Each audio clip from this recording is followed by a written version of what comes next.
प्रणाम सब गोटिन के। एगो जितिया के गीत आनल हन, आशा करे छी नीक लगत हमार चैनल के भी जरूर सब्सक्राइब करब। धन्यवाद।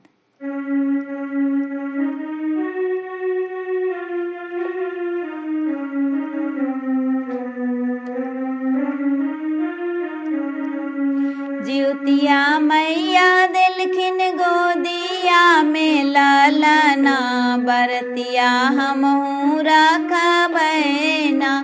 जितिया मैया दिलखिन गोदिया में लालना, बरतिया हमहू रखबैना। भोरे अनारे जैबै गंगा नहबे डुबकी लगाबे, भोरे अनारे जैबै गंगा नहबे डुबकी लगाबे। अरजिया हमहू मंगबै, अरजिया हमहू मंगबै, आचरा पसार के बरतिया हमहू रखबैना। अरजिया हमहू मंगबै, आचरा पसार के बरतिया हमहू रखबैना। जितिया मैया दिलखिन गोदिया में लालना, बरतिया हमहू रखबैना। जितिया मैया दिलखिन गोदिया में लालना, बरतिया हमहू रखबैना।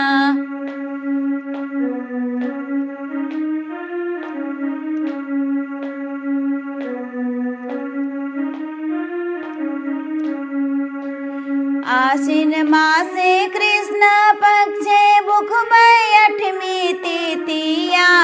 आश्विन मासे कृष्ण पक्षे भुखबै अठमी तिथिया। अरजिया हमहू मंगबै, अरजिया हमहू मंगबै, नीरजल रही के बरतिया हमहू रखबैना। अरजिया हमहू मंगबै, नीरजल रही के बरतिया हमहू रखबैना। जितिया मैया दिलखिन गोदिया में लालना, बरतिया हमहू रखबैना। जितिया मैया दिलखिन गोदिया में लालना, बरतिया हमहू रखबैना। बरतिया हमहू रखबैना, बरतिया हमहू रखबैना।